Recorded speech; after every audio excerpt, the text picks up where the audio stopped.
4 जून को जहां एक तरफ देश में लोकसभा चुनावों के नतीजों की घोषणा हुई, तो वहीं दूसरी तरफ देश का जो सबसे बड़ा नीट एग्जाम होता है, उनके भी नतीजे आए, लेकिन उसकी चर्चा किसी ने भी नहीं की। दरअसल जब लोकसभा चुनावों के नतीजे आए तो पूरे देश भर में शोर था कि एनडीए की सरकार बनेगी या इंडिया गठबंधन की। लेकिन दूसरी तरफ जब 4 जून को नीट के एग्जाम के नतीजे भी आए, तो इसी की किसी ने चर्चा नहीं की। वहीं इस मुद्दे को लेकर अब कांग्रेस पार्टी पूरी तरह से मुखर हो गई है और केंद्र यानी कि अब जो कि एनडीए की सरकार बनने जा रही है, उसको लेकर कांग्रेस ने हमला भी बोला है। कांग्रेस के नेता कन्हैया कुमार, जो कि पूर्व में एनएसयूआई के अध्यक्ष भी रहे हैं और छात्र संघ के एक बड़े नेता भी रहे हैं, उन्होंने आज प्रेस कॉन्फ्रेंस करते हुए केंद्र सरकार पर निशाना साधा है। उन्होंने कहा है कि प्रधानमंत्री नरेंद्र मोदी परीक्षा पर चर्चा चुनाव से पहले करते हैं, लेकिन जब चुनाव खत्म हो जाते हैं तो किसी भी परीक्षा की उन्हें कोई याद नहीं आती। तमाम आरोप उन्होंने प्रधानमंत्री पर लगाए। उन्होंने कहा है कि अगर प्रधानमंत्री या जो मौजूदा सरकार के जो नेता हैं पढ़े लिखे होते, उन्होंने कभी परीक्षा दी होती तो शायद वह स्टूडेंट का दर्द समझते। उनका सीधे तौर पर आरोप है कि जो नीट के एग्जाम हुए उसके जो रिजल्ट आए हैं, 67 ऐसे स्टूडेंट हैं जो कि 100% अंक लेकर आए हैं। 720 में से 720 अंक लेकर आए हैं और ये कैसे हो सकता है। और उन्होंने एक उदाहरण ये भी दिया कि उसमें कुछ स्टूडेंट ऐसे थे जो एक लाइन में 12 स्टूडेंट थे, उनके 100% अंक आए हैं। उन्होंने सीधे तौर पर कहा है कहीं ना कहीं नीट के एग्जाम में धांधली हुई है और इसकी जांच होनी चाहिए, क्योंकि छात्र बड़ी मेहनत करता है। और तमाम ऐसे एग्जाम नीट का उन्होंने एक उदाहरण देते हुए कहा है कि देश भर में कोई भी वैकेंसियां नहीं निकली हैं। इसके अलावा जो भी परीक्षाएं हो रही हैं उनमें धांधली होती है, कभी रद्द हो जाती हैं, जिसकी वजह से मायूस छात्र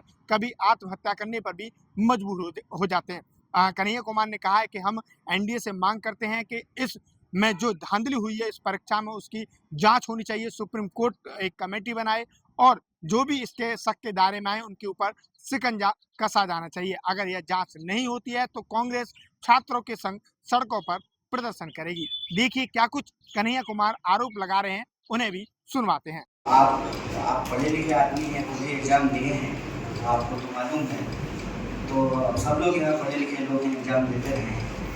ये जो वक्त है ये एग्ज़ाम का रिजल्ट आने का वक्त है और जुलाई से लगभग देश में हर कोर्स का नया सेशन शुरू हो जाता है।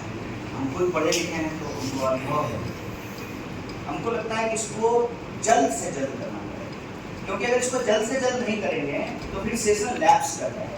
और ख़ास करके हम बिहार से पढ़ के आए तो हमारे यहाँ ग्रेजुएशन जो है 3 साल का 5 साल में होता है। इसी चक्कर में इस सेशन जो है मान लीजिए 7-10 का है, जुलाई से पहले रिजल्ट नहीं आया तो 10 से 12 का जो एमए का सेशन है उसमें एडमिशन नहीं हो पाएगा। तो समय बहुत महत्वपूर्ण है, इसीलिए इस बात की गंभीरता को समझते हुए इमीडिएटली हम लोग इस सवाल को उठाए हैं और सिरे से आउटराइटली री एग्जाम की बात नहीं कर रहे हैं। हम भी उस वक्त की नजाकत को समझते हुए ये बात कह रहे हैं, लेकिन जो लोगों की शिकायत है उसको इमीडिएटली जो है उसको एड्रेस किया जाए। और सुप्रीम कोर्ट अगर चाह लेगी तो बताइए रात को 12 बजे जो है कोर्ट खोल करके लोगों को बेल दिया जा सकता है।